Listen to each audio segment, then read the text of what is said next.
अस्सलामुअलैकुम। कैसे हैं आप लोग? आई होप आप अच्छे होंगे और अच्छे तरीके से पढ़ रहे होंगे।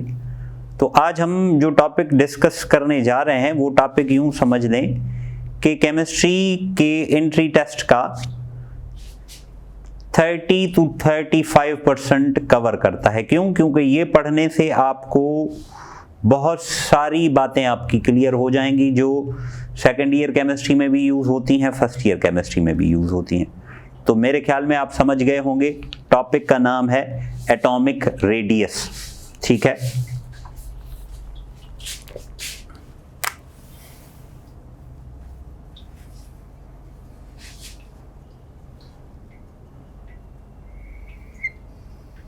Atomic radius.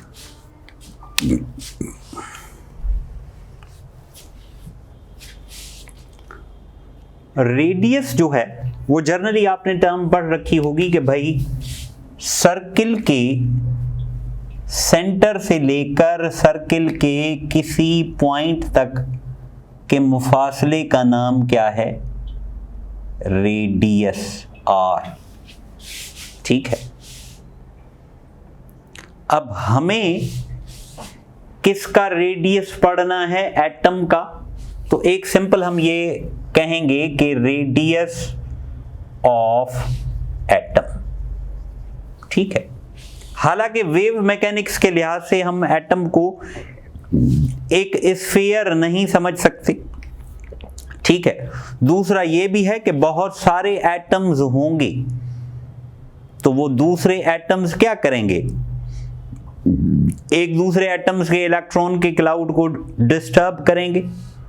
लेकिन फिर भी एटॉमिक रेडियस के आइडिया से हमारे बहुत सारे मसाइल हल हो जाते हैं, बहुत सारी बातें हमें समझ में आ जाती हैं। तो इसी वजह से हम ये कह सकते हैं कि एटॉमिक रेडियस को हम यूं कह सकते हैं कि डिस्टेंस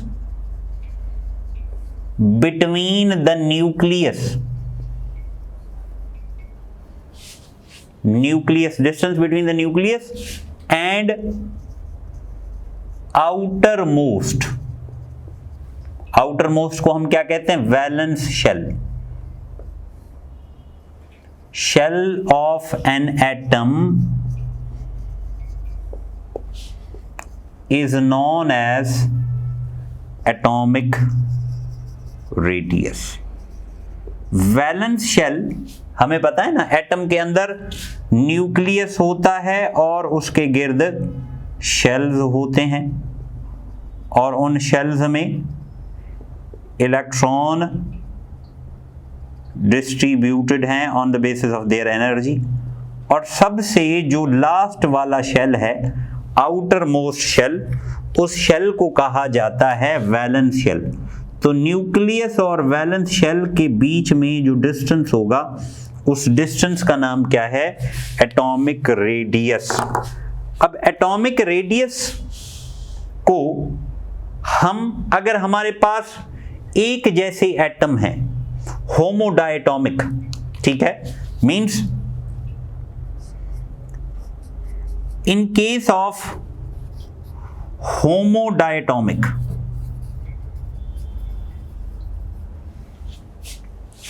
मॉलिक्यूल्स, होमोडायटॉमिक मॉलिक्यूल्स में क्या होता है? It is half of the bond length. जो बॉन्ड लेंथ होती है उसका बिल्कुल हाफ, उसे कहा जाता है एटॉमिक रेडियस। मींस ये एक एटम है, ये दूसरा एटम है। अगर इन दो एटम्स के न्यूक्लियाई के बीच में जो डिस्टेंस है उसे क्या कहते हैं? Bond length. तो इस बॉन्ड लेंथ के हाफ को क्या कहा जाएगा? Atomic radius. जैसे मिसाल के तौर पे हमारे पास H2 है, Cl2 है, ठीक है, होमोडायटॉमिक O2 है। इनकी जो बॉन्ड लेंथ होगी उसके हाफ को हम क्या कहेंगे? Atomic radius. लेकिन अगर हेट्रोडायटॉमिक है, इन केस ऑफ हेट्रोडायटोमिक, तो वहां क्या होगा, मिसाल के तौर पे बॉन्ड लेंथ किसके बराबर होगी, radius of A plus radius of B, एक एटम का रेडियस प्लस दूसरे एटम का रेडियस। सेम केस अगर यहां पे मैं ये इसका डायग्राम बनाऊं तो ये समझ लो आर ए है, ये दूसरा एटम ये आर बी है। तो यहां जो बॉन्ड लेंथ ये मिले हुए होंगे मेरे से, यहां जो बॉन्ड लेंथ होगी वो बॉन्ड लेंथ किसके बराबर होगी, R A plus R B, that is bond length. ठीक है, तो यहां पे अगर हम रेडियस कैलकुलेट करना चाहें तो कैसे कैलकुलेट करेंगे, सिमिलरली यहां अगर ए का रेडियस हम मालूम करना चाह रहे हैं और बी का गिवन है तो क्या होगा, bond length minus R A is equal to R B. ठीक है,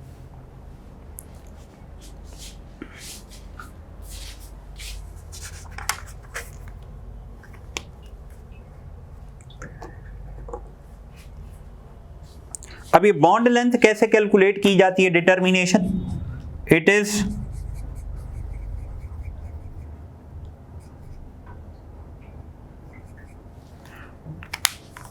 एक्सरे डेटा से, एक्सरे डायफ्रैक्शन से, दूसरा स्पेक्ट्रोस्कोपिक डेटा से। ठीक है, एक्सरे डायफ्रैक्शन और स्पेक्ट्रोस्कोपिक डेटा से बॉन्ड लेंथ कैलकुलेट की जा सकती है, बॉन्ड लेंथ हम कैलकुलेट कर सकते हैं। जैसे कार्बन टू कार्बन का जो डायमंड में बॉन्ड लेंथ है, बॉन्ड लेंथ इन डायमंड वो है 1.54 एंगस्ट्रॉम। ठीक है, 1.54 एंगस्ट्रॉम। तो कार्बन में आपको पता है, उसमें डायमंड में क्या होता है, carbon to bond carbon, means एक जैसे एटम्स हो गए। तो अगर एक जैसे एटम्स हो गए तो उन एक जैसे एटम्स की बॉन्ड लेंथ का बिल्कुल हाफ क्या कहलाएगा, एटॉमिक रेडियस। तो ये एटॉमिक रेडियस कितना हो जाएगा, means radius of carbon will be half of bond length, और बॉन्ड लेंथ कितनी हमारे पास 1/2 1.54, तो ये आ जाएगा रेडियस ऑफ कार्बन हमारे पास निकल के आएगा 0.77 एंगस्ट्रॉम। समझ में आ रही है बात या नहीं, इसमें कोई कंफ्यूजन है? ये तो एक सिंपल सी डिस्कशन थी। अब इसका जो ट्रेंड है वो ट्रेंड हमें समझना है कि ये कैसे है। पीरियोडिक टेबल में ये इंक्रीज होता है, increases from top to bottom. Periodic table में टॉप टू बॉटम इंक्रीज होता है, क्यों? Due to increase in number of shells. अब पीरियोडिक टेबल आपको याद है, लिथियम, सोडियम, पोटेशियम, तो मींस लिथियम से सोडियम का साइज बड़ा है, सोडियम से पोटेशियम का साइज बड़ा है। Same case fluorine, chlorine, bromine, fluorine से क्लोरीन का साइज बड़ा है, क्लोरीन से ब्रोमीन का साइज बड़ा है। तो टॉप टू बॉटम ये क्या होता है, इंक्रीज होता है। क्यों होता है? Due to increase in number of shells. Same case decreases from left to right।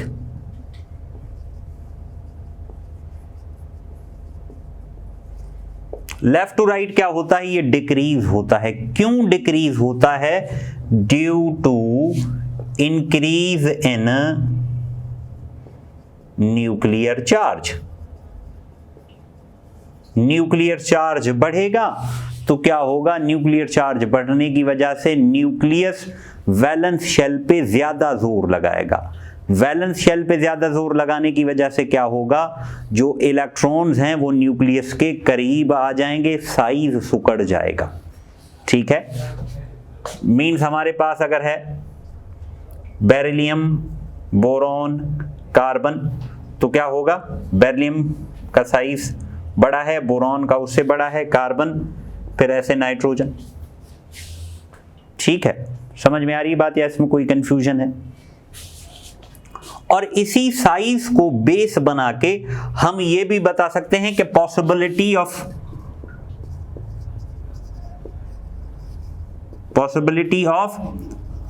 Formation of a compound.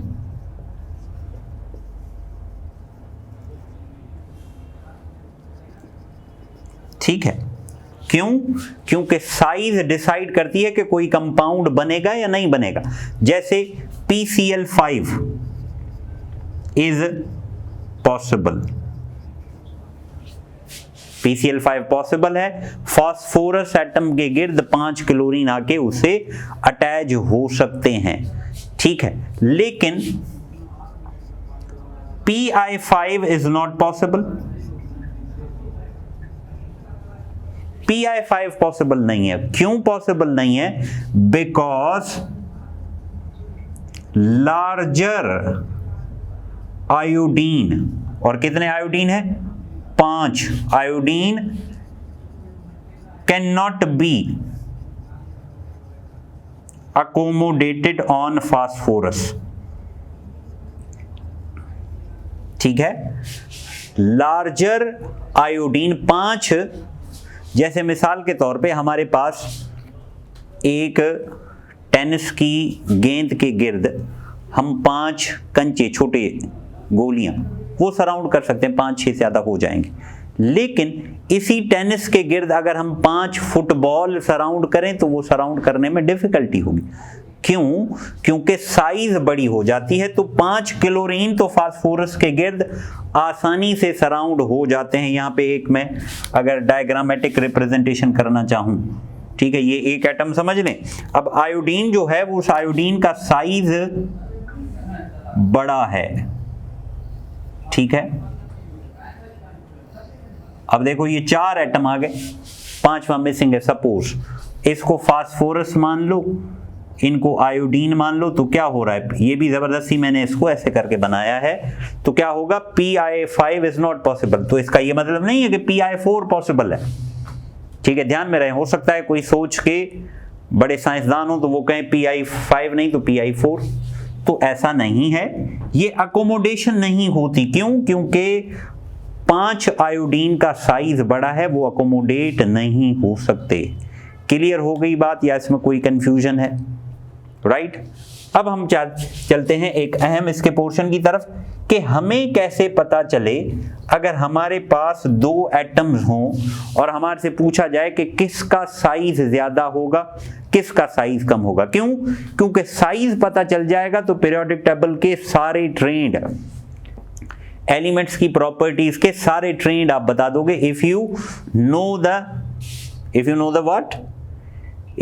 The trend of the size. ये तो हमने पढ़ लिया कि top to bottom increase, left to right decrease. अब हर वक्त हमें याद तो नहीं होगा कौन ऊपर है, कौन नीचे है, कौन लेफ्ट है, कौन राइट है। तो उसके लिए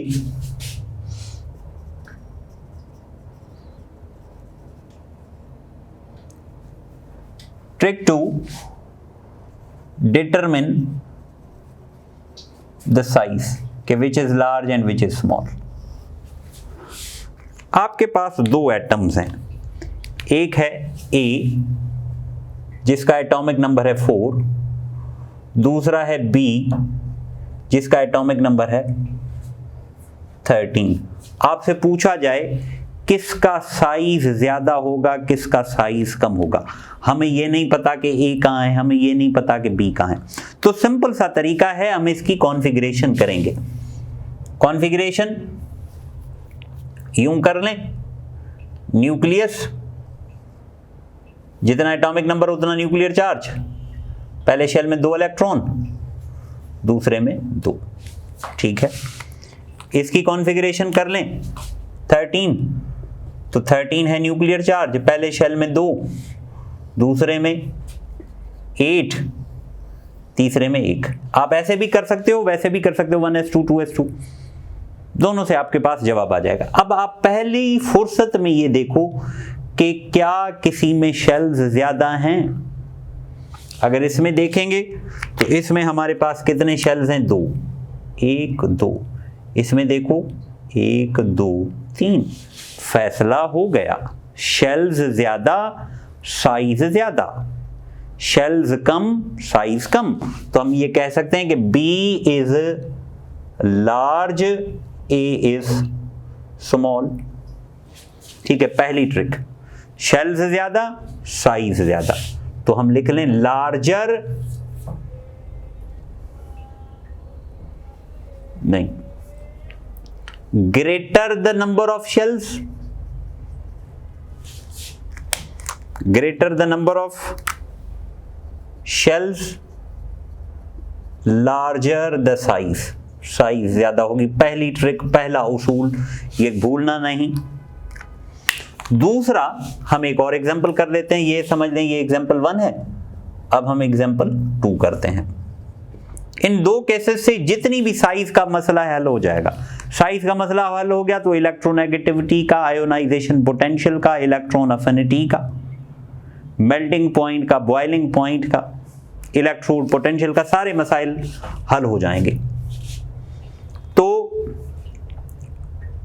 ए लिखते हैं हम 6, बी लिखते हैं 9। हमारे से पूछा गया है कि इनमें से किसका साइज ज्यादा होगा, किसका साइज कम होगा, ये हमें बताना है। क्या करेंगे? कॉन्फ़िगरेशन करेंगे, और कोई हल ही नहीं है। तो कॉन्फ़िगरेशन 6, तो मीन्स इसका न्यूक्लियर चार्ज कितना होगा? 6। पहले पे कितने? 2, दूसरे में कितने? 4। इसका 9, पहले में 2, दूसरे में 7। ठीक है, क्लियर हो गई बात। यहां देखो, पहला रूल क्या कहा था हमने? Greater number of shells larger the size. यहां शेल्स देखें तो यहां शेल्स हैं 1 2, यहां देखो 1 2, शेल्स क्या हैं? सेम। तो यहां पे ये तो ट्रिक अप्लाई नहीं हो रही, शेल्स सेम निकल गए। जब शेल्स सेम निकल गए तो फैसला होगा एटॉमिक नंबर से, फैसला होगा न्यूक्लियर चार्ज से। फैसला होगा एटॉमिक नंबर से या फैसला होगा किससे? न्यूक्लियर चार्ज से। तो आप यहां देखें, यहां न्यूक्लियर चार्ज कितना है? 9। एटॉमिक नंबर, न्यूक्लियर चार्ज एक ही बात है, क्योंकि एटॉमिक नंबर ही प्रोटॉन्स की तादाद को कहते हैं और प्रोटॉन ही न्यूक्लियस के अंदर होते हैं। तो यहां 9 है, यहां 6 हैं, तो 9 वाले ज्यादा ताकत से खींचेंगे। अगर ज्यादा ताकत से खींचेंगे तो क्या होगा? वैलेंस शेल करीब आ जाएगा, शेल्स करीब आ जाएंगे, साइज सुकड़ जाएगा, एटम छोटा हो जाएगा। समझ में आया है नहीं? दोबारा सुनो, जब शेल्स से बात नहीं बन रही, पहला तो देख लो शेल्स ज्यादा साइज ज्यादा। अगर शेल्स सेम बन रहे हैं तो किसको देखेंगे हम देखेंगे न्यूक्लियर चार्ज को, एटॉमिक नंबर को। जिसका एटॉमिक नंबर ज्यादा होगा उसका साइज क्या निकल जाएगा? कम निकल जाएगा। तो यहां B क्या हो गया? स्मॉल हो गया, E क्या हो गया? लार्ज हो गया। ठीक है, समझ गए बात को, या इसमें कोई कंफ्यूजन है? एक और एग्जांपल इसका कर देते हैं ताकि आपके जहन में ये बात नक्श हो जाए कि आपके पास A है 13, B है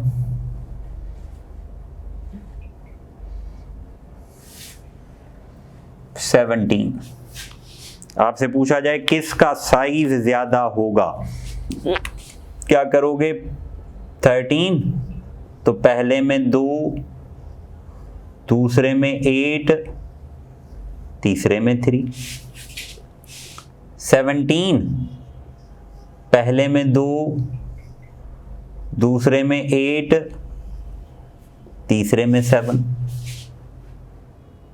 पहले में 2, दूसरे में 8, तीसरे में 3, पहले में 2, दूसरे में 8, तीसरे में 7। अब शेल्स क्या हैं? सेम हैं। तो जब शेल्स सेम होंगे तो किसको देखोगे? हाँ, देखोगे न्यूक्लियर चार्ज को। इसका न्यूक्लियर चार्ज कितना है 17, तो न्यूक्लियर चार्ज ज्यादा होगा तो ये क्या करेगा, ज्यादा फोर्स लगाएगा।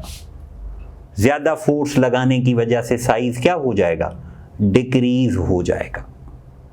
तो मीन्स ये 17 वाला स्मॉल होगा, 13 वाला लार्ज होगा। सेम केस अगर हम इसको कंपेयर करें B और ये वाला B, इन दोनों को आपस में कंपेयर करो, कौन ज्यादा कौन कम बताना है आप लोगों ने मुझे, ठीक है। इसको इससे कंपेयर करो, कौन ज्यादा कौन कम, ठीक है। तो नोट करें, ये आपको पॉइंट समझ में आए होंगे, बाकी और हम पढ़ते हैं।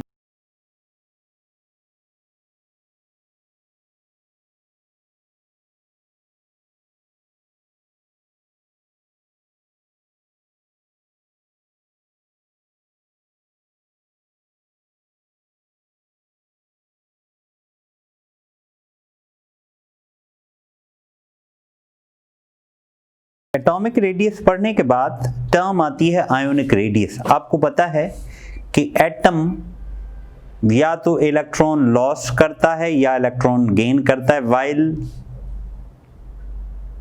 while it is going to participate in bonding में पार्टिसिपेट करने के लिए।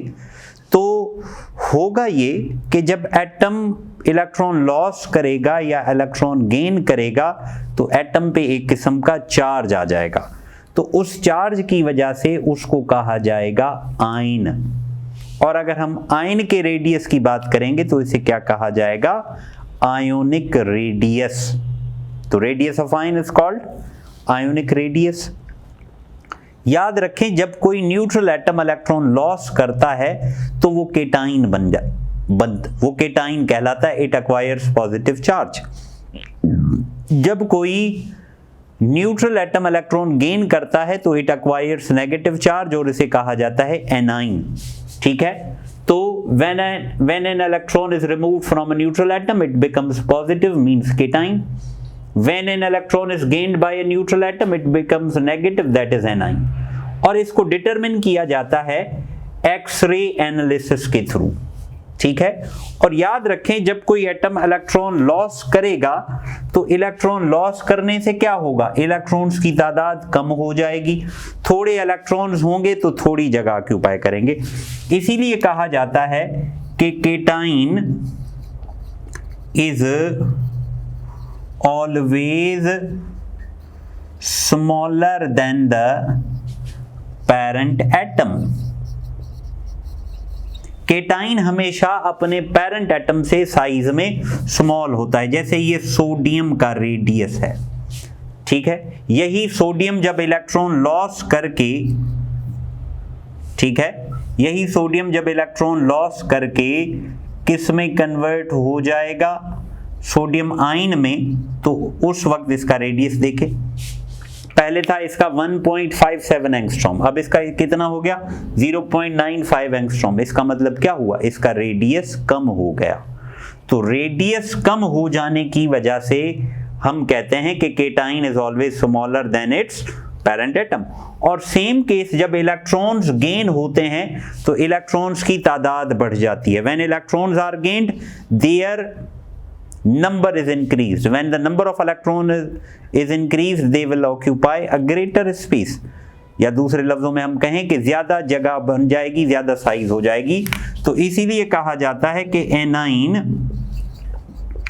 is always smaller than the parent atom. parent atom से नहीं, हाँ,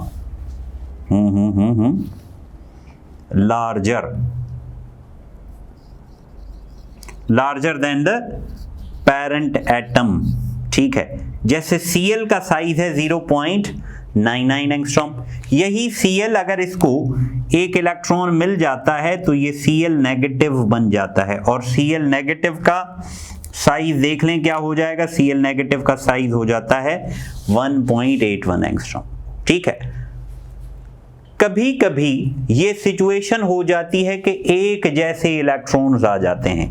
तो जब इलेक्ट्रॉन्स एक जैसे आ जाते हैं तो वहां जो स्पेशी बनती है उसे कहा जाता है electronic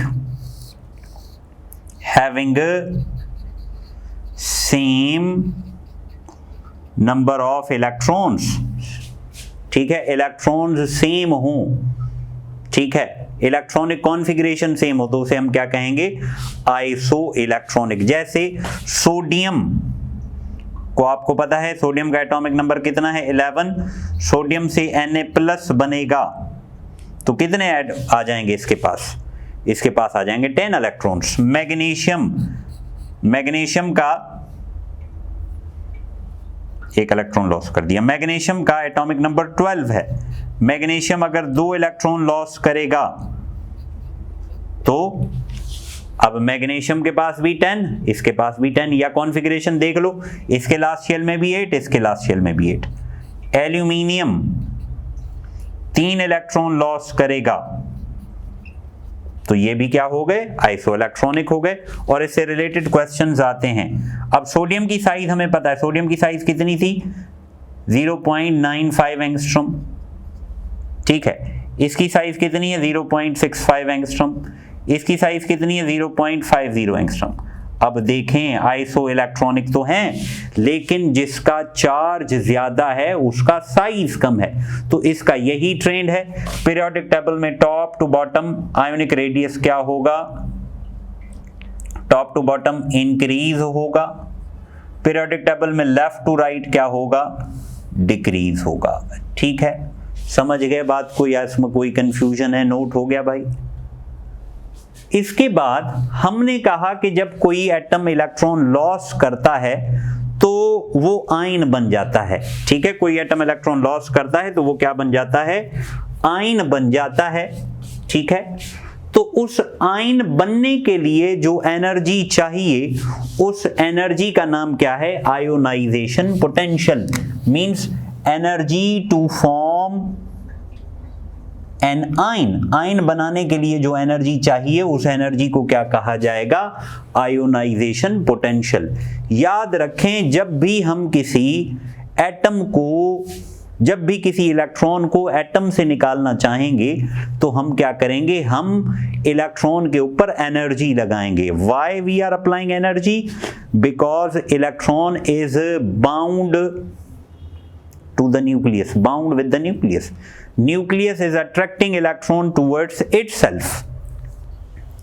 तो हम अगर इलेक्ट्रॉन को न्यूक्लियस से दूर करना चाह रहे हैं, ये जैसे न्यूक्लियस है, ये पहला शेल है, ठीक है, ये दूसरा शेल है, ये तीसरा शेल है, हर शेल में इलेक्ट्रॉन्स हैं, यहां भी इलेक्ट्रॉन्स हैं, यहां भी इलेक्ट्रॉन्स हैं और यहां भी इलेक्ट्रॉन्स हैं। हम चाहते हैं इलेक्ट्रॉन निकालना, आपको पता है कि इन इलेक्ट्रॉन्स को न्यूक्लियस अपनी तरफ खींच रहा होगा और हम चाहते हैं इन इलेक्ट्रॉन्स को निकालें। तो हमें क्या करना पड़ेगा, हमें सबसे पहले वो इलेक्ट्रॉन सेलेक्ट करना पड़ेगा जो सबसे आसान हो। और सबसे आसान वाला इलेक्ट्रॉन कौन सा होगा, जहां न्यूक्लियस की पहुंच बहुत कम हो, या न्यूक्लियस की फोर्स बहुत कम हो। और न्यूक्लियस की फोर्स कहां कम होगी, करीब वालों पे या दूर वालों पे, दूर वालों पे। जैसे टावर से दूर होते हैं हम तो सिग्नल कम आते हैं, तो यहां पर भी न्यूक्लियस से दूर है तो यहां न्यूक्लियस के सिग्नल कम आएंगे, न्यूक्लियस की फोर्स कम लगेगी। तो इसीलिए जब भी कभी इलेक्ट्रॉन रिमूव करने की बात होती है तो इलेक्ट्रॉन कहां से रिमूव किया जाता है, आउटर मोस्ट शेल से। और इसी आउटर मोस्ट शेल को कहा जाता है valence shell. This outer most shell is known as valence shell. तो वैलेंस शेल से इलेक्ट्रॉन को रिमूव करने के लिए जो एनर्जी देनी पड़े उस एनर्जी का नाम है आयोनाइजेशन पोटेंशियल या आयोनाइजेशन एनर्जी या आयोनाइजेशन एंथैल्पी। जैसे सोडियम है, सोडियम से एक इलेक्ट्रॉन रिमूव करने के लिए हमें एनर्जी देनी पड़ती है delta H is equal to 495 kilo joule per mole. तो यहां से पता चल गया कि इसका यूनिट क्या है, इसका यूनिट है किलो जूल पर मोल। तो unit is kilo joule per मोल। हो सकता है कि हमें मल्टी इलेक्ट्रॉन्स रिमूव करने हो, जैसे एल्यूमिनियम से 3 इलेक्ट्रॉन रिमूव करने हैं। तो अगर किसी से हम एक इलेक्ट्रॉन रिमूव करते हैं तो वो यूनी पॉजिटिव बन जाएगा और उसकी जो आयोनाइजेशन पोटेंशियल होगी उसे कहा जाएगा first ionization potential. Same case अगर हम इसी से दूसरा इलेक्ट्रॉन रिमूव करना चाहें तो हमारे पास जो एनर्जी होगी उसे कहा जाएगा सेकंड आयोनाइजेशन पोटेंशियल। और अगर हम इससे तीसरा इलेक्ट्रॉन रिमूव करना चाहें तो जो एनर्जी होगी उस एनर्जी को क्या कहा जाएगा, थर्ड आयोनाइजेशन पोटेंशियल। आपको पता है कि हर इलेक्ट्रॉन रिमूव होने के बाद एटम अलर्ट होता जाएगा, साइज छोटा होता जाएगा। अभी हमने पढ़ा कि cation is smaller than its parent atom. तो जब साइज छोटा होता जाएगा तो इलेक्ट्रॉन्स करीब आते जाएंगे, इलेक्ट्रॉन्स करीब आते जाएंगे तो न्यूक्लियस का जोर बढ़ता जाएगा। न्यूक्लियस का जोर बढ़ गया माना इलेक्ट्रॉन रिलीज करवाना डिफिकल्ट हो जाएगा। इसीलिए एक्सपेरिमेंटली ये प्रूवन फैक्ट है। क्या प्रूवन फैक्ट है? जगह छोटी है, बात बड़ी है। Third IP is greater than second IP, second IP is greater than first IP. ठीक है। आयोनाइजेशन पोटेंशियल की मेजरमेंट कैसे की जाए, या स्पेक्ट्रोस्कोपिक मेथड या करंट की मेजरमेंट करें जब वो डिस्चार्ज ट्यूब से पास हो, तो वहीं से भी हमें पता चल जाएगा क्योंकि वहां पर भी इलेक्ट्रॉन्स प्रोड्यूस हो रहे हैं। तो this is how we can measure the ionization potential. Clear है?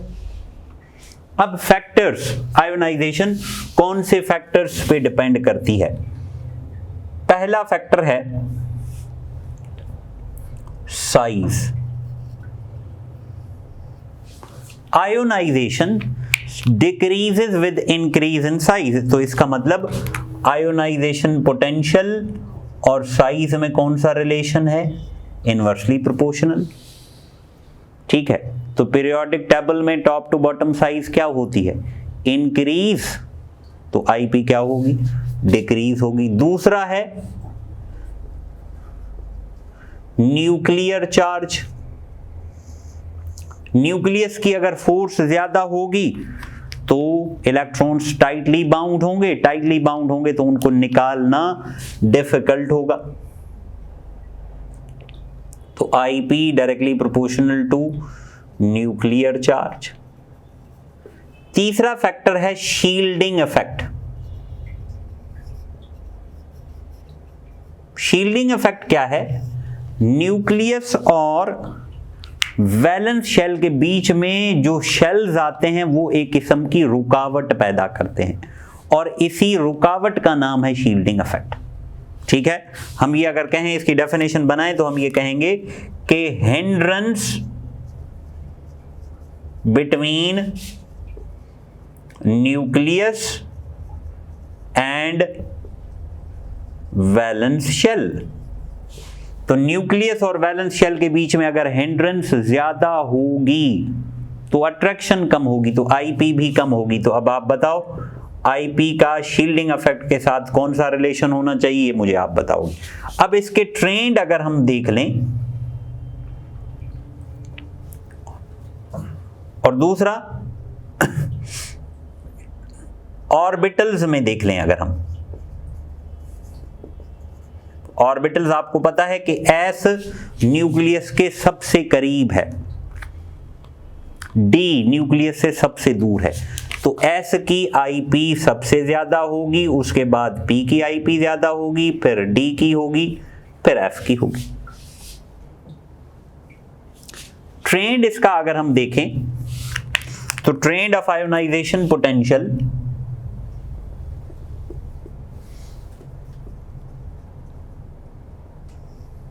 तो it decreases from top to bottom in periodic table. Periodic table में ये टॉप टू बॉटम क्या होता है? Decrease. It increases from left to right in periodic table. इसका मतलब यह है कि लिथियम, सोडियम, पोटेशियम, रुबिडियम, तो लिथियम की आयोनाइजेशन सबसे ज़्यादा होगी, फिर सोडियम की, फिर पोटेशियम की। लेकिन अगर यूं चली जाए लिथियम, बेरिलियम, बोरॉन, तो बोरॉन की ज़्यादा होगी, ऐसे। ठीक है, समझ में आ रही है बात या इसमें कोई कंफ्यूजन है? तो इसको नोट करें। इसके बाद 2 और टॉपिक्स रहते हैं हमारे, हम उसको डिस्कस करते हैं।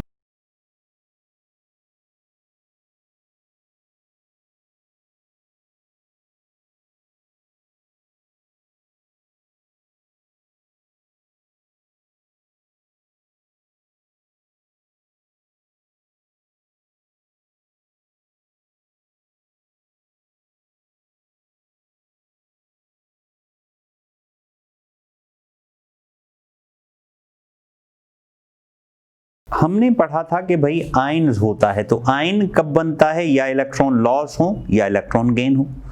तो जब इलेक्ट्रॉन लॉस होते हैं तो लॉस होने के लिए हमें जो एनर्जी देनी पड़ती है उस एनर्जी को आयोनाइजेशन पोटेंशियल कहते हैं।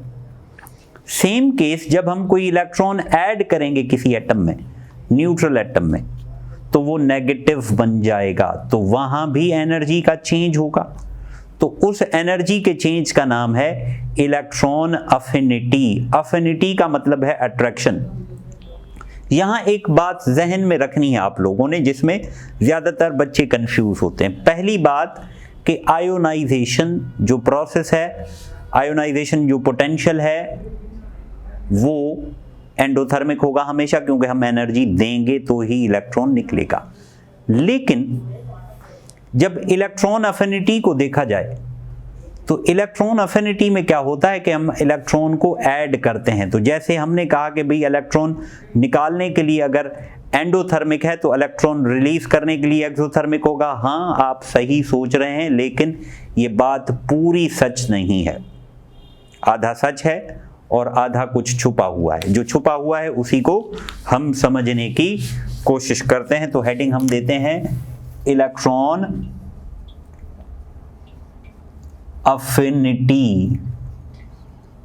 इलेक्ट्रॉन तो पता है आपको, इलेक्ट्रॉन है। अफिनिटी का मतलब है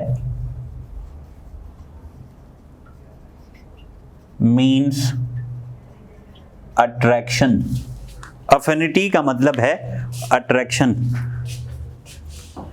ठीक है, तो इलेक्ट्रॉन अफिनिटी की बात समझिएगा। ये है भाई न्यूक्लियस, ये है शेल्स। ध्यान से समझिएगा, मैं कॉन्सेप्ट दे रहा हूं बड़े काम का।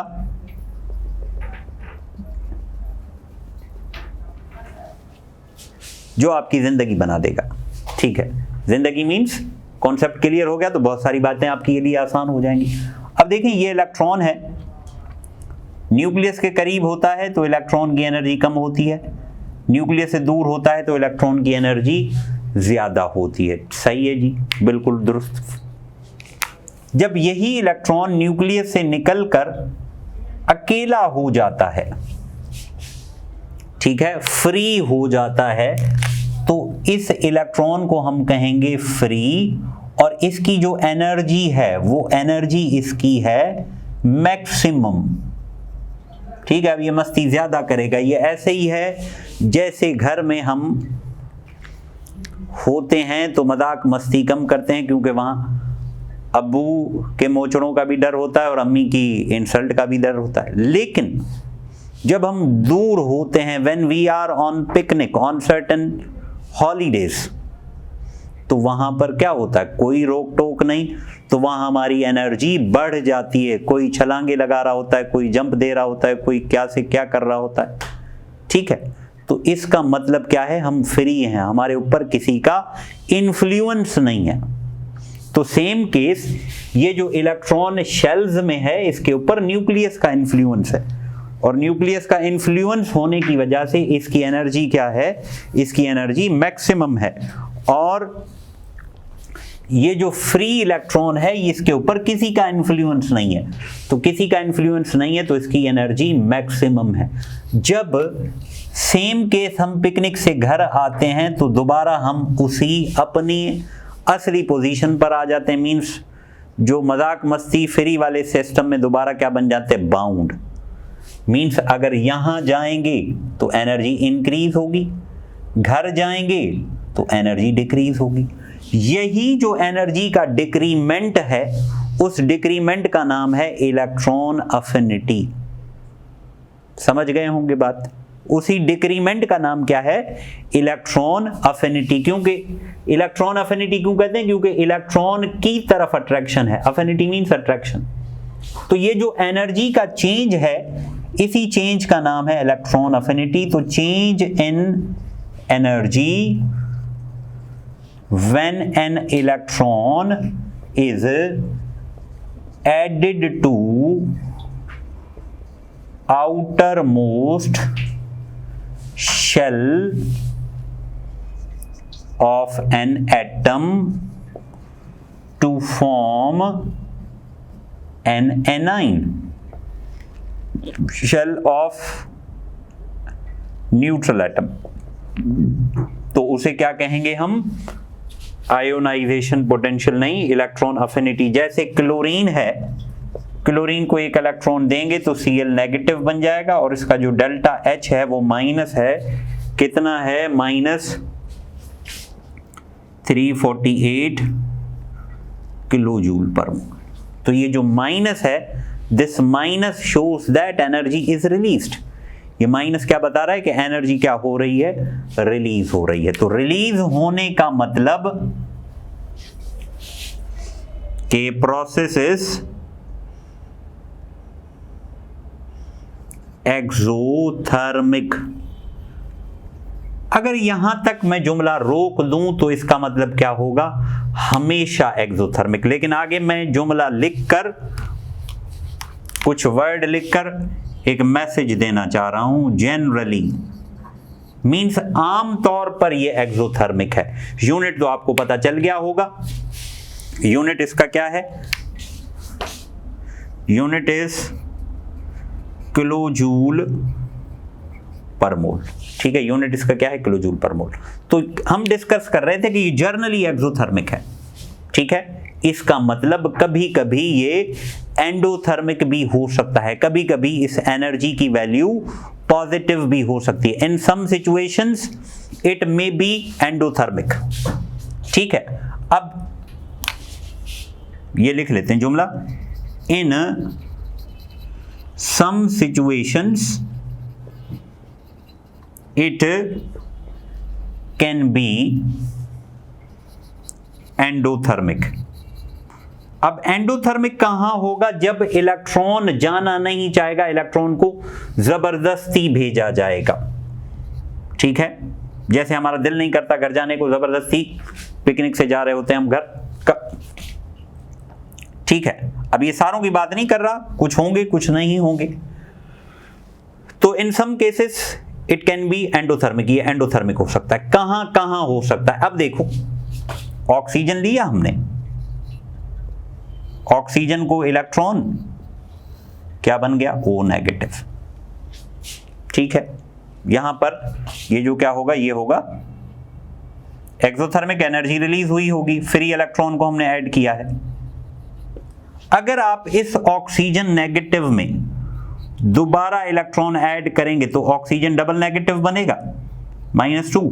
तो अब ये एंडोथर्मिक नहीं हो, एक्सोथर्मिक नहीं होगा, अब ये क्या होगा, endothermic. Why, because there is a repulsion, एक किस्म की रिपल्शन होगी। यहां तो इलेक्ट्रॉन रिपल्शन नहीं थी, न्यूक्लियस उसको वेलकम कर रहा था, शेल उसको खींच रहे थे, लेकिन न्यूक्लियस तो खींचना चाह रहा है।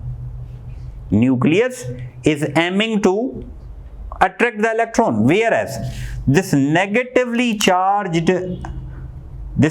charge on oxygen atom will create a repulsion, ये रिपल्शन क्रिएट करेगा किसके बीच में, इस इलेक्ट्रॉन और इस नेगेटिव चार्ज के बीच में। तो यहां बजाय एनर्जी रिलीज होने के एनर्जी ऐड करनी पड़ेगी। तो इसलिए हमने यहां लिखा था कि ये जनरली क्या है, ये जनरली है एक्सोथर्मिक, लेकिन कुछ कुछ सिचुएशंस में ये एंडोथर्मिक भी होगा, जैसे मैंने ये आपको एक जगह बताई।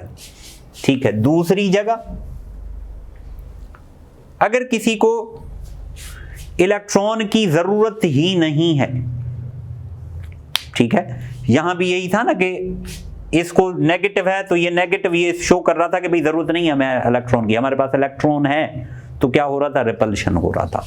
दूसरा कहां हो सकता है, जैसे for noble gases it's value is positive, positive माना एंडोथर्मिक। नोबल गैसेस के लिए भी इसकी वैल्यू क्या है, पॉजिटिव। पॉजिटिव का मतलब क्या है, ये एंडोथर्मिक, उनको भी इलेक्ट्रॉन नहीं चाहिए। क्यों, क्योंकि they have full their shells. ठीक है, और कहां, ये देखें, in case of addition of electron in nitrogen,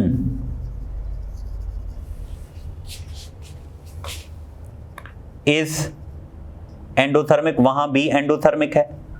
आप सोच रहे होंगे क्यों, ठीक है ना, जहां पर भी एनर्जेटिकली फेवरेबल नहीं होगा वो एंडोथर्मिक ही होगा। नाइट्रोजन की अगर आप कॉन्फ़िगरेशन देखें तो nitrogen 1s2 2s2 2p3, 2p3 का मतलब क्या है, 2px 2py 2pz, एक यहां एक यहां एक यहां।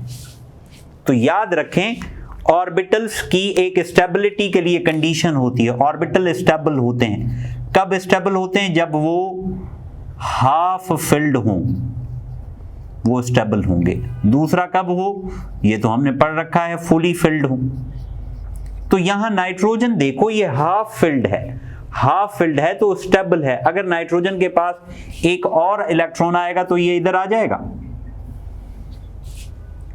मीन्स ये P4 बन गया। P4 बनने की वजह से क्या होगा, ये हाफ फील्ड से आगे चला जाएगा।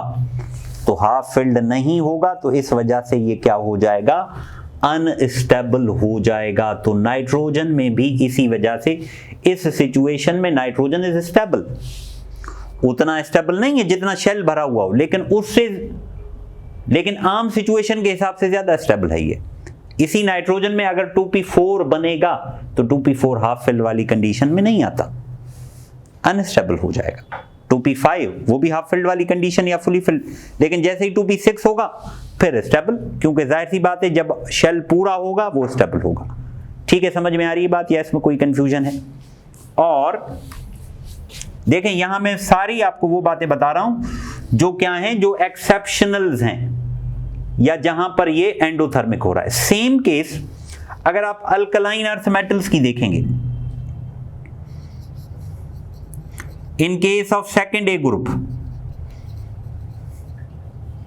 इट इज पॉजिटिव, पॉजिटिव है माना एंडोथर्मिक। अब हालांकि सेकेंड ए वालों को शौक नहीं है इलेक्ट्रॉन गेन करने का, ठीक है, लेकिन वहां पर पॉजिटिव क्यों है, क्योंकि सेकंड ए में अगर आप कॉन्फ़िगरेशन करें, हम बेरिलियम लें तो बेरिलियम क्या है, 1s2 2s2। अब ये अगर एक इलेक्ट्रॉन गेन करेगा तो वो कहां जाएगा, s तो पूरा है, कहां जाएगा, p में जाएगा। तो next electron will go to the higher level, therefore energy is needed, energy is supplied. समझ में आ रही है बात या नहीं? तो ये सारी वो चीजें थी जहां पर इसकी वैल्यू क्या है, पॉजिटिव है। कहां पॉजिटिव है भाई, नोबल गैसेस में पॉजिटिव है, ठीक है, वहां पर भी इलेक्ट्रॉन्स की जरूरत नहीं है, लेकिन अगर जबरदस्ती देंगे तो एनर्जी हमें ऐड करनी पड़ेगी। ठीक है, ये सारी बातें हो गई। अब हम इसकी डिस्कस करते हैं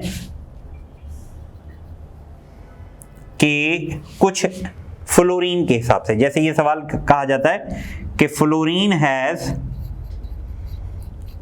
एनामोलस वैल्यू फ्लोरीन की जो वैल्यू है वो एनामोलस है। एनामोलस का मतलब क्या है कि फ्लोरीन या जो हैलोजेंस हैं, हैलोजेंस में सबसे ज्यादा पावरफुल फ्लोरीन है। तो फ्लोरीन की इलेक्ट्रॉन जो अफिनिटी है वो वैल्यू सबसे ज्यादा नेगेटिव होनी चाहिए। नेगेटिव का मतलब क्या है, एनर्जी रिलीज हो रही है। अगर नेगेटिव में बड़ा नंबर है तो इसका मतलब उसकी इलेक्ट्रॉन अफिनिटी ज्यादा है। समझ में आ रही बात? या नेगेटिव पॉजिटिव वो मैग्नीट्यूड से एसोसिएटेड नहीं है। या नेगेटिव बताता है कि एनर्जी रिलीज हो रही है, प्लस बता रहा है कि एनर्जी ऐड हो रही है। ठीक है, तो फ्लोरीन की जो एनामोलस वैल्यू है, फ्लोरीन की मतलब मैक्सिमम होनी चाहिए, लेकिन फ्लोरीन की मैक्सिमम नहीं है। एक्सपेक्टेड क्या हो कि electron affinity of fluorine greater than electron affinity of chlorine, जबकि ऑब्जर्व्ड क्या है, electron affinity of fluorine is less than electron affinity of chlorine. क्यों? इसी की जस्टिफिकेशन में देने जा रहा हूं। अब फ्लोरीन में एक और मसला है कि इसके खुद के घर के बंदे इसके साथ नहीं देते। मींस फ्लोरीन की अगर आप कॉन्फ़िगरेशन करें तो फ्लोरीन का एटॉमिक नंबर कितना है? 9, 1s2, 2s2, 2p5। अब 5 दूसरा शेल, इसका लास्ट शेल कौन सा है? 2। ठीक है, जो मैंने आपको लास्ट लेक्चर में समझाया था, वैलेंस शेल 2। इस 2 शेल में कितने इलेक्ट्रॉन्स हैं? 7। होने कितने चाहिए? हर कोई चाहता है कि हमारे पास कितने इलेक्ट्रॉन्स हों? 8 इलेक्ट्रॉन्स हों। तो ये देखें, ये फुली फिल्ड है, ऑलमोस्ट, लगभग। तो यहां जो आने वाला इलेक्ट्रॉन न्यूक्लियस तो कहेगा कि भाई आओ आओ, लेकिन ये जो शेल वाले इलेक्ट्रॉन्स हैं, वो शेल वाले इलेक्ट्रॉन्स क्या करेंगे? वो शेल वाले इलेक्ट्रॉन्स इस आने वाले इलेक्ट्रॉन को क्या करेंगे? रिपेल करेंगे। तो इस रिपल्शन की वजह से ये प्रोसेस उतना एनर्जी रिलीज नहीं कर पाएगा जितनी इसको करनी चाहिए। तो इसीलिए कहते हैं कि फ्लोरीन की एनामोलस वैल्यू है। क्यों? क्योंकि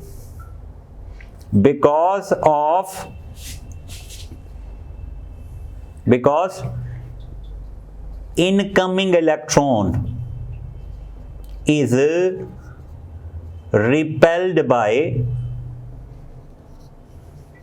the electrons which are already present। ठीक है, इनकमिंग इलेक्ट्रॉन्स को कौन रिपेल करेगा? वो इलेक्ट्रॉन्स रिपेल करेंगे जो पहले से मौजूद हैं। ठीक है, अब इसका ट्रेंड क्या होगा? बल्कि फैक्टर्स समझ लो। मैंने आपको बता दिया, साइज पता चल गया, सारे फैक्टर्स पता चल गए। तो ये electron affinity inversely proportional to size, electron affinity. अब इसकी डिटेल्स में नहीं बता रहा क्योंकि डिटेल्स हमने पहले पढ़ रखी है। क्यों, कैसे, क्या। न्यूक्लियर चार्ज पीरियोडिक टेबल में अगर आप ये देखोगे तो टॉप टू बॉटम क्या होगा? साइज बढ़ता है तो ये डिक्रीज होगा। Left to right size decrease होता है तो ये क्या होगा? इंक्रीज होगा। लिख देते हैं जनरली, ये थोड़ी मैंने एक्सेप्शंस आपको बता दी। Increases from left to right, decreases from top to bottom. ठीक है, और जहां पर ये एनर्जी नेगेटिव है इसका मतलब वो इलेक्ट्रॉन लेना चाह रहा है। ठीक है, यहां पे एक और पॉइंट के फर्स्ट ए में इट इज नेगेटिव। अब ये बात खत्म नहीं हो रही कि फर्स्ट ए में नेगेटिव क्यों है। हालांकि फर्स्ट ए वालों का तो काम इलेक्ट्रॉन गेन करना नहीं, इलेक्ट्रॉन लूज करना है। तो वहां आप एनर्जी देखेंगे, शेल देखेंगे। तो फर्स्ट ए में कैसे देखते हैं कि फर्स्ट ए में क्या होगा? लास्ट शेल में कितना होगा? 1। जैसे लिथियम देख लें तो 1s2 2s1। अब s में देखो एक इलेक्ट्रॉन है, जब दूसरा इलेक्ट्रॉन आ जाएगा तो ये अनपेयर्ड से बन जाएगा पेयर्ड। तो जब ऑर्बिटल फुल हो जाएगा तो वो एक किस्म की स्टेबिलिटी शो करता है, तो इस वजह से इसकी वैल्यू क्या है, नेगेटिव है। ठीक है, तो ये था आयोनाइजेशन पोटेंशियल, इलेक्ट्रॉन अफिनिटी। अब इस चैप्टर का जो लास्ट टॉपिक है हमारे पास वो क्या है, वो है इलेक्ट्रोनेगेटिविटी। इलेक्ट्रोनेगेटिविटी क्या है? Electronegativity is a tendency to attract the shared pair of electrons towards itself.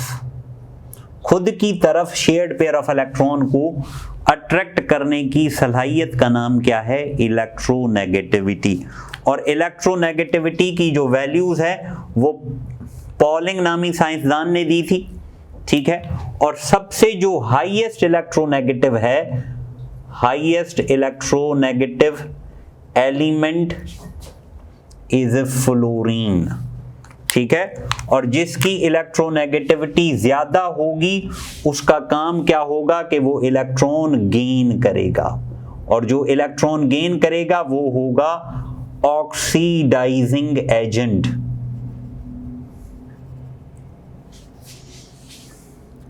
सबसे कम इलेक्ट्रोनेगेटिविटी जो है, ठीक है,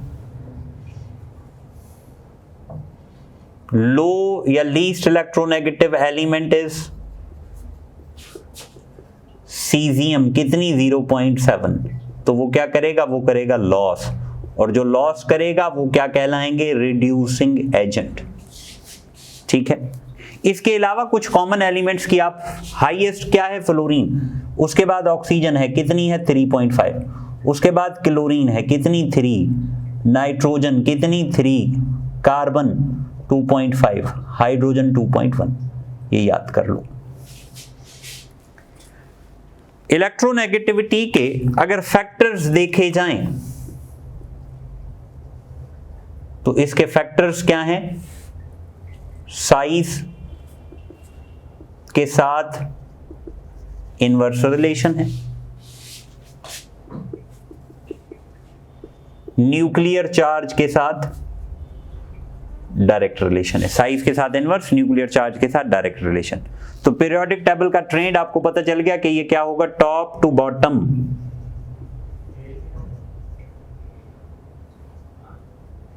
decrease, left to right increase. Top to bottom ये क्या होगा? डिक्रीज होगा, लेफ्ट टू राइट क्या होगा? ये इंक्रीज होगा। ठीक है, इलेक्ट्रोनेगेटिविटी की जो एप्लीकेशन है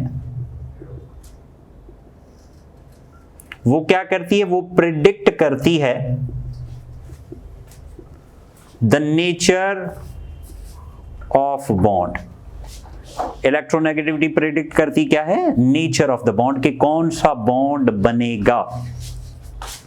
अगर दो एटम्स के बीच में इलेक्ट्रोनेगेटिविटी का डिफरेंस 1.7 से ज्यादा होगा तो बॉन्ड बनेगा आयोनिक।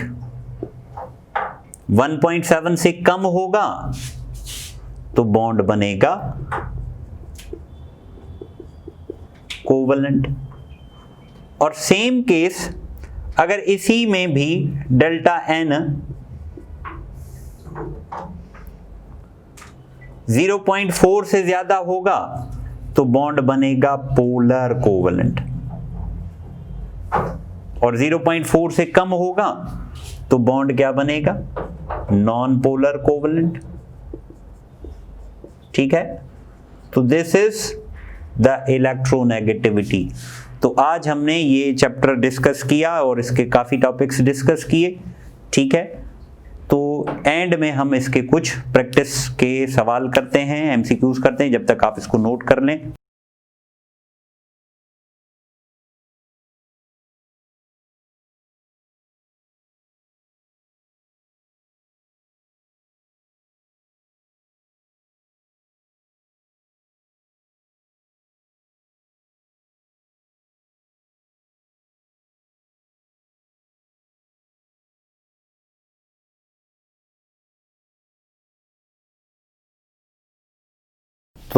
अब हम एमसीक्यूज डिस्कस करते हैं। मेरा ये मशवरा है आपको कि एमसीक्यूज करने से पहले आप ये टॉपिक्स को एक दफ़ा सारे को देख लें, अच्छे तरीके से देख लें, फिर एमसीक्यूज करें, तो एमसीक्यूज करने का मज़ा आएगा। और मैंने बहुत ही प्यारे और कॉन्सेप्चुअल एमसीक्यू सेलेक्ट की हैं जो आपको बेनिफिट देंगे।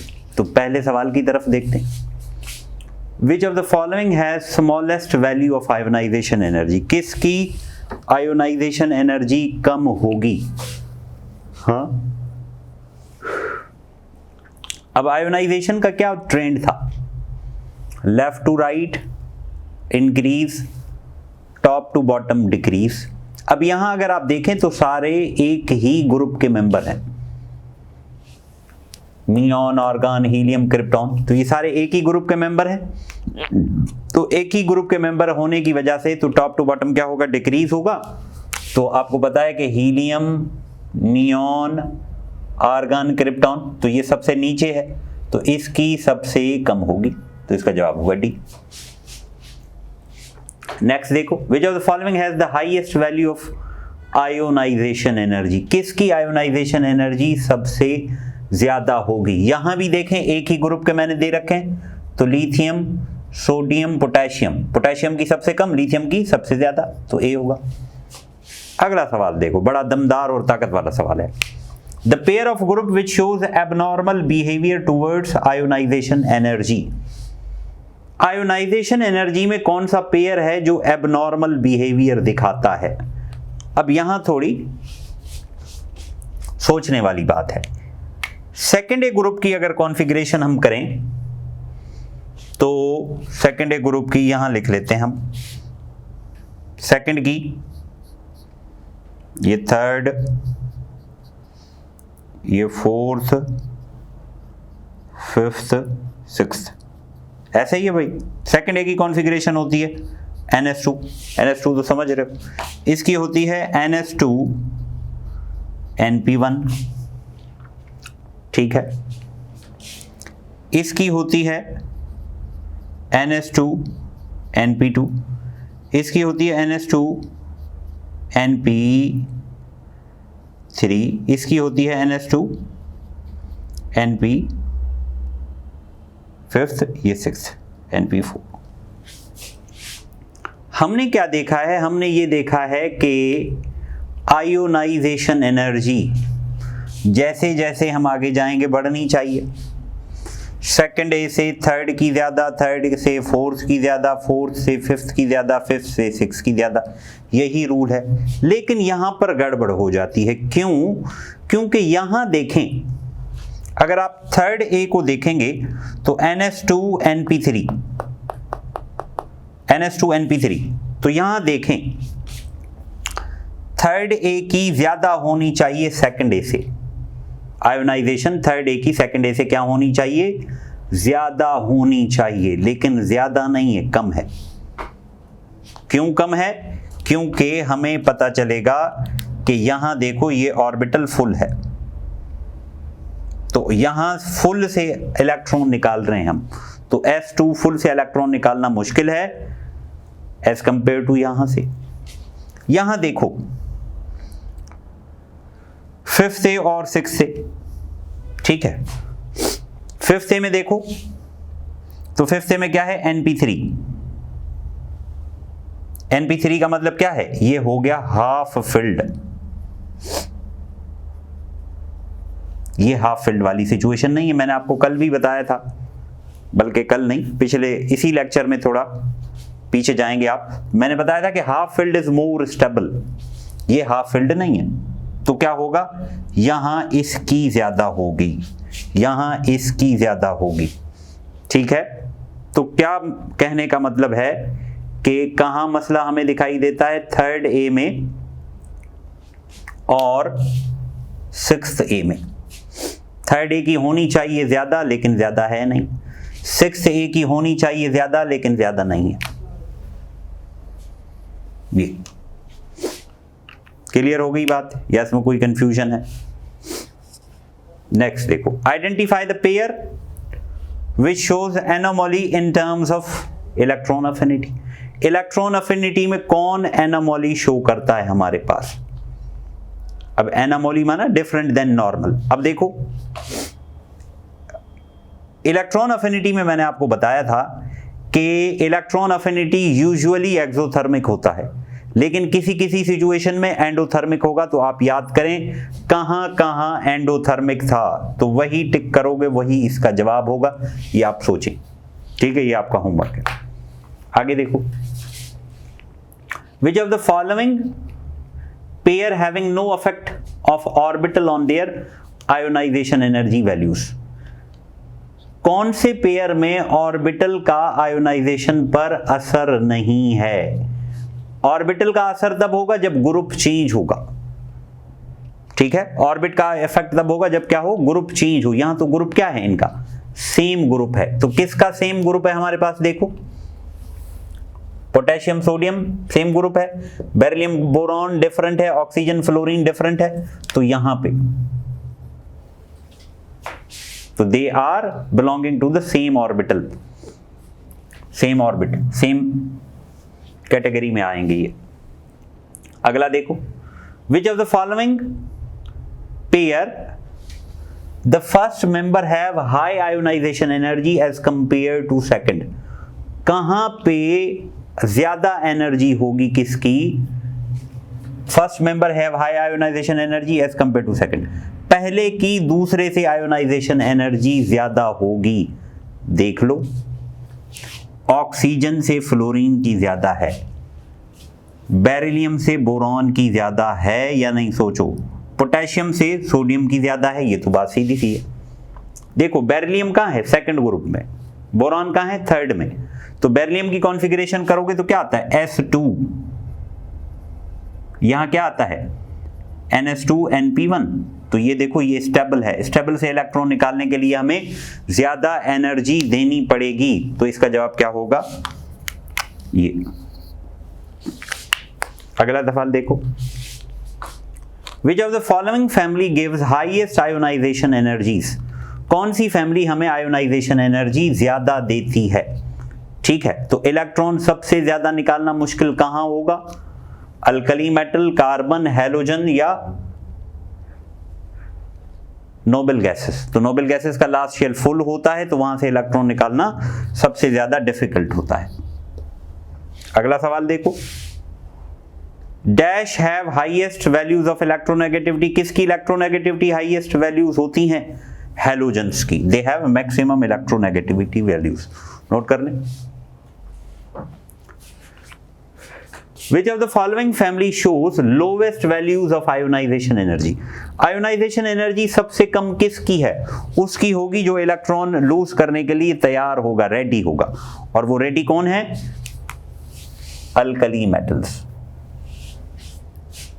कौन से हैलोजेंस की हाईएस्ट इलेक्ट्रॉन अफिनिटी वैल्यू है, ये मैंने आपको डिस्कस करके बताया भी था, किसमें, इलेक्ट्रॉन अफिनिटी में, कि हम एक्सपेक्ट करते हैं कि फ्लोरीन की ज्यादा होनी चाहिए, लेकिन फ्लोरीन की ज्यादा नहीं है, क्लोरीन की ज्यादा है। क्यों? क्योंकि फ्लोरीन में जो इनकमिंग इलेक्ट्रॉन होता है उसको रिपेल करते हैं वो जो इलेक्ट्रॉन रिंग के अंदर, वो इलेक्ट्रॉन जो फ्लोरीन के शेल के अंदर पहले से मौजूद हैं।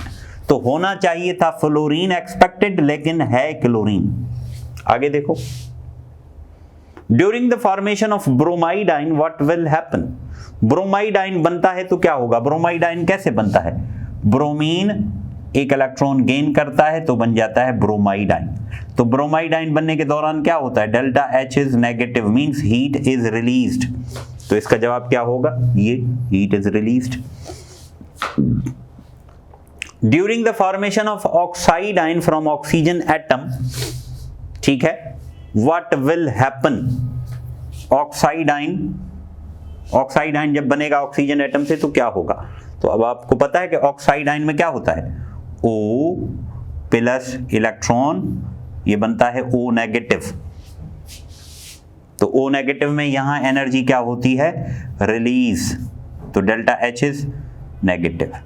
फिर इसी O नेगेटिव में अगर इलेक्ट्रॉन ऐड करेंगे तो ये O ऑक्साइड बन जाएगा, और यहां जो डेल्टा H है वो होता है ऐड, इफ यू रिमेंबर, क्योंकि अब ऑक्सीजन स्फीयर पूरा नेगेटिव बन जाएगा और इस नेगेटिव को आने वाले इलेक्ट्रॉन में क्या होगी, रिपल्शन होगी, तो इस वजह से एनर्जी देनी पड़ेगी। तो मींस पहले एनर्जी होगी रिलीज, फिर एनर्जी होगी ऐड। ये हर जगह अप्लाई होगा जब आप किसी में भी 2 इलेक्ट्रॉन्स ऐड करेंगे।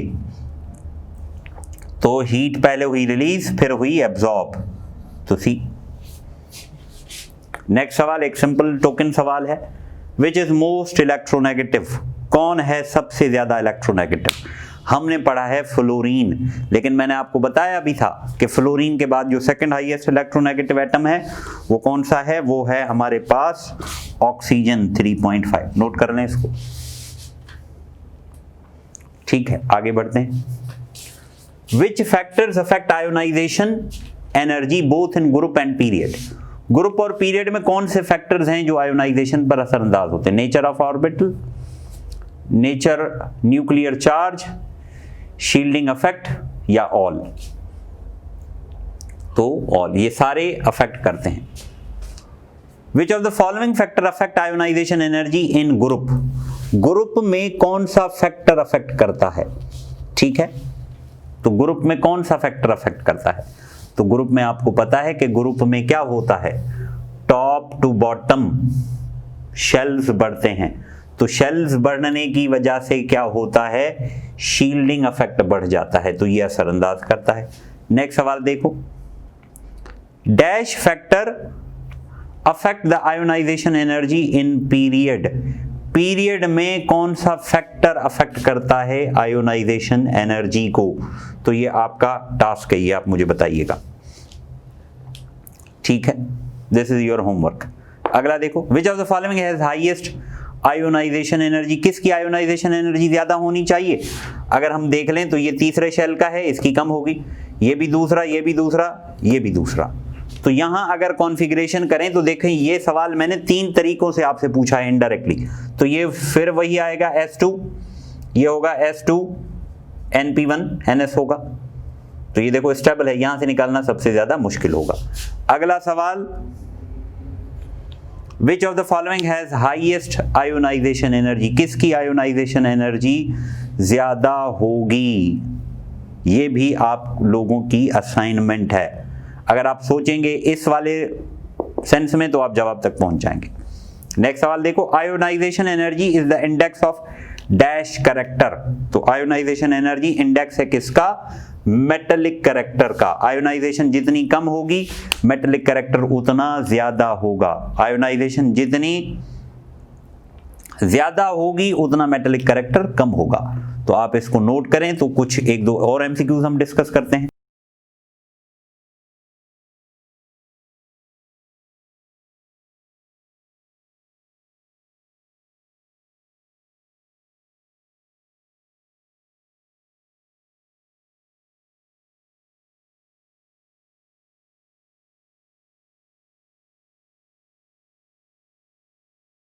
ये भी एमसीक्यूज लिखें तो आप एमसीक्यूज के जवाब मुझे बताते जाइएगा नीचे, ठीक है। मैसेज करके, कमेंट करके मुझे आंसर बताइएगा। नेक्स्ट सवाल देखें, विच of the following is endothermic. कौन सा एंडोथर्मिक होगा। Na+ formation. Na+ फॉर्मेशन कैसे बनती है, जब सोडियम से एक इलेक्ट्रॉन निकलता है, एनर्जी देनी पड़ती है, तो एंडोथर्मिक। O2- फॉर्मेशन, ये भी क्या है, एंडोथर्मिक। ये एक्सोथर्मिक है। तो यही सवाल अगर होता कि विच of the following is exothermic, endo की जगह अगर एक्सोथर्मिक होता तो आप इस जवाब को टिक करते। नेक्स्ट देखो, the cationic radius decrease when the effective nuclear charge on the ion. Nuclear charge जब वो इलेक्ट्रॉन लॉस कर जाता है तो जो चार्ज होता है that is affective nuclear charge. तो न्यूक्लियर चार्ज अगर बढ़ेगा अफेक्टिव तो उसकी वजह से क्या होगा,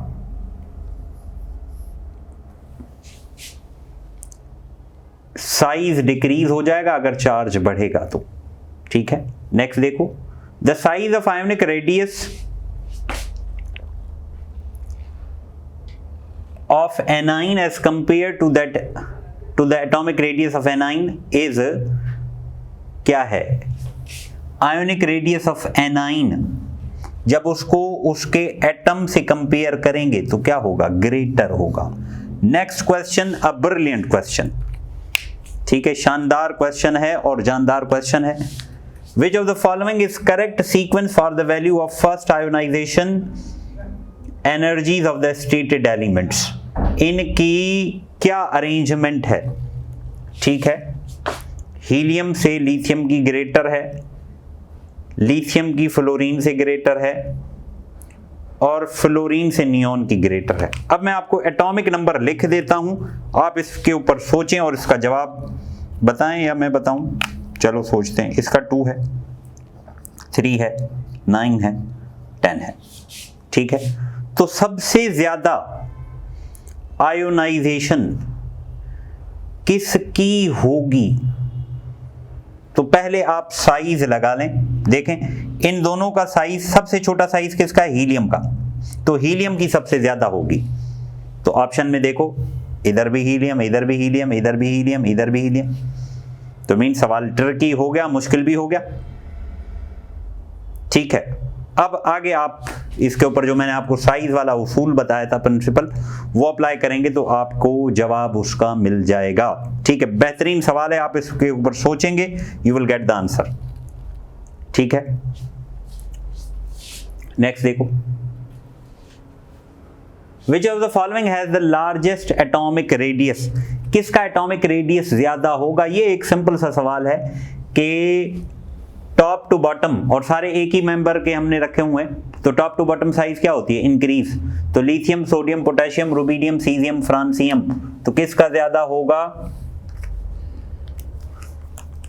फ्रांसियम का। Next, as you move down the periodic table atoms gets bigger, this is because down the group जाते हैं तो एटम का साइज बड़ा होता जाता है। क्यों? atoms have more mass, हाँ ये बात सही है। atoms have more proton, ये भी बात सही है। atoms have more energy level, ये भी बात सही है। atoms have more neutron, ये भी बात सही है। लेकिन ये बातें सारी दुरुस्त हैं, लेकिन साइज पे कौन जाके असर अंदाज होता है? साइज पे जाके असर अंदाज होता है कौन सा? Atom have more energy levels. Energy levels बढ़ेंगे, साइज बढ़ता जाएगा। नेक्स्ट सवाल देखो, which one has the largest radius? Radius सबसे ज्यादा किसका होगा? तो ये भी मैं एटॉमिक नंबर बता देता हूं, ये 3 है, ये 5 है, ये 7 है, हीलियम, नियॉन, ये 10। अप्लाई करो, जवाब निकालो। नेक्स्ट देखो, which of the following would have the smallest atomic radius? अब हमें कॉन्फिगरेशंस गिवन है, सबसे छोटा रेडियस किसका होगा? मैंने सीक्वेंस बताई हुई है, वो यहां भी अप्लाई होगी। ठीक है, इधर भी अप्लाई होगी, सेम पैटर्न, इधर भी अप्लाई होगा, इधर भी अप्लाई होगा, इधर भी अप्लाई होगा। ठीक है, सेम पैटर्न है। अब देखो मैंने आपको बताया हुआ है कि भाई शेल्स ज्यादा होंगे तो साइज ज्यादा होगा, शेल्स कम होंगे तो साइज कम होगा। तो सबसे पहले तलाश करो, इसमें शेल 2 हैं, इसमें 3 हैं, तो सबसे बड़ा साइज इसका हो जाएगा। हमें बड़ा नहीं, सबसे छोटा बताना है। इसका भी साइज बड़ा होगा। छोटा किसका होगा? जिनके शेल कम हो। शेल कम इसके पास है, इसके पास भी कितना शेल है? 1, इसके पास भी कितना शेल है? 1। तो मैंने जो दूसरी ट्रिक बताई थी, जब शेल सेम हो तो किसको देखेंगे हम? न्यूक्लियर चार्ज को देखेंगे, एटॉमिक नंबर को देखेंगे। जिसका एटॉमिक नंबर ज्यादा होगा साइज उसका कम होगा। तो किसका एटॉमिक नंबर ज्यादा है? इसका, तो इसका साइज सबसे कम होगा। ठीक है, ऐसे भी सवालात आ सकते हैं। देखें हमने We have attempted more than 20 और 30 questions। काउंट मैंने नहीं किए, ऐसे ही मैं लिखता गया हूं, तो आप काउंट करके बताइएगा कि ये हमने कितने MCQ सॉल्व किए। आगे देखो, the ionization energy between last element of one period and first element of next period receives a rapid। बड़ा बेहतरीन सवाल है, कॉन्सेप्चुअल, डीप कॉन्सेप्चुअल है कि भाई एक पीरियड जब एंड होता है उसका एलिमेंट, और दूसरा पीरियड जब नेक्स्ट पीरियड स्टार्ट होता है वो वाला एलिमेंट, उन दोनों की आयोनाइजेशन में क्या होता है? ठीक है, ionization energy between last element of one period and first element of next period receives rapid. अब देखें हर पीरियड में आपको पता है कि शेल फिक्स होता है। जैसे ये फर्स्ट पीरियड है, कहाँ लिखूं, यहां लिखते हैं, देखो हाइड्रोजन हीलियम, ये पहला पीरियड है, ठीक है, 2 मेंबर है और ये एक ही शेल इसका काउंट कहलाता है, इट इज ओनली 1 शेल, पहला पीरियड। दूसरा पीरियड शुरू होता है कहां से, लिथियम से लेकर नियोन तक, ठीक है। तो जैसे अब सवाल देखो, हीलियम से हम जब लिथियम की तरफ जाएंगे तो आयोनाइजेशन में क्या होगा, क्या ज्यादा इंक्रीमेंट होगा या डिक्रीमेंट होगा, रैपिड होगा कोई भी चीज। तो आप देखो जैसे ही यहां पहला शेल है, पहले शेल से आप कहां चले गए, फौरन दूसरे शेल पे, यहां देखोगे दूसरा शेल तो नेक्स्ट में फौरन तीसरे शेल पे। तो साइज जब रैपिडली इंक्रीज होगा तो आयोनाइजेशन पे क्या असर पड़ेगा, डिक्रीज होगी, ठीक है, you will find a rapid decrease. Clear है या इसमें कोई कंफ्यूजन है? नेक्स्ट देखो, which of the following order is correct for first ionisation energy. First ionisation के लिए करेक्ट ऑर्डर क्या है? मैंने आपको बताया था कि left to right ionisation decrease होती है, लेकिन उसमें एक एक्सेप्शन था, बेरिलियम की बोरॉन से कम होनी चाहिए थी, लेकिन बेरिलियम की बोरॉन से ज्यादा है। क्यों? क्योंकि उसका शेल फुल है, ठीक है। और फिर ऑक्सीजन की नाइट्रोजन से ज्यादा होनी चाहिए थी, लेकिन ऑक्सीजन की ज्यादा नहीं है, किसकी ज्यादा है, नाइट्रोजन की। तो इसका जवाब क्या होगा, बी, ठीक है। क्यों? क्योंकि ये शेल पूरा होता है S2 वाली कैटेगरी में, तो पूरे शेल से इलेक्ट्रॉन निकालना मुश्किल है, ठीक है, बेरिलियम वाले केस में। और नाइट्रोजन में ये क्या हो जाता है, हाफ फिल्ड, तो हाफ फिल्ड से भी इलेक्ट्रॉन निकालना मुश्किल है। एक और सवाल आ गया जहां आपको सोचना पड़ेगा, the correct order of second ionisation energy. याद रखें, फर्स्ट आयोनाइजेशन से सेकंड आयोनाइजेशन हमेशा ग्रेटर होती है, ठीक है। तो इन सारों की सेकंड आयोनाइजेशन का क्या ट्रेंड होगा, क्या ऑर्डर होगा, ये आपने मुझे सोच के बताना है। मींस अब आपको इलेक्ट्रॉन निकालना पड़ेगा, पहला नहीं दूसरा, ठीक है। You have to take out second electron. बड़ा कॉन्सेप्चुअल क्वेश्चन है, आप इसके ऊपर सोचेंगे और ये वाला कॉन्सेप्ट यहां अप्लाई करेंगे कि जो हाफ फिल्ड है वहां से निकालना डिफिकल्ट होगा। देखो, the first ionisation energy of nitrogen and oxygen in electron volt. अब नाइट्रोजन की ये जो आयोनाइजेशन है वो क्या होनी चाहिए, ज्यादा होनी चाहिए। ऑक्सीजन की क्या होनी चाहिए, कम होनी चाहिए। इसका मतलब जो पहला है उसकी वैल्यू ज्यादा हो, जो दूसरा हो उसकी वैल्यू कम हो। तो फर्स्ट में यही वैल्यू ज्यादा है, ठीक है। नेक्स्ट देखो, When the atomic radius increases, जब एटॉमिक रेडियस बढ़ेगा तो इलेक्ट्रॉन अफिनिटी क्या होगी, साइज के साथ इनवर्स रिलेशन है, तो इट विल डिक्रीज, ये क्या होगी, डिक्रीज होगी। The energy released when an electron is added to an empty orbital of an isolated gaseous atom, तो उसे क्या कहा जाएगा, electron affinity. Which of the following element has the lowest ionization energy? किसकी आयोनाइजेशन सबसे कम होगी, उसकी कम होगी जिसका साइज सबसे ज्यादा होगा। तो सबसे ज्यादा साइज सीजियम का है, तो इसकी आयोनाइजेशन सबसे कम होगी, और ये मोस्ट मेटेलिक है। मैंने आपको बताया था ना कि ionisation is a index of metallic character. Ionisation energy in a period, period में जर्नली क्या होती है, डिक्रीज, हाँ नहीं इंक्रीज। ग्रुप में डिक्रीज, पीरियड में increase. Which of the following pair is isoelectronic. Isoelectronic का मतलब क्या है, सेम इलेक्ट्रॉन। तो सेम इलेक्ट्रॉन आप देखोगे कहां होंगे, Na+ में मींस 10, क्लोरीन में 18, लिथियम में 2, हीलियम में 1, सोडियम में 10, एल्यूमिनियम में कितने, यहां गड़बड़ हो गई, सोडियम प्लस सोडियम करते हैं सिर्फ, तो सोडियम में 11 हो गए और एल्यूमिनियम में भी 11 हो गए, तो इसका जवाब होगा सी, ठीक है।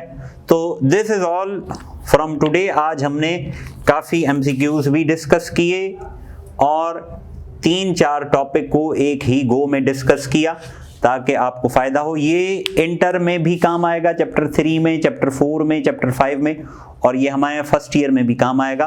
तो आई होप ये लेक्चर आपको अच्छा लगा होगा। ठीक है, इसको नोट कर लें। Thanks for watching. अल्लाह हाफिज़।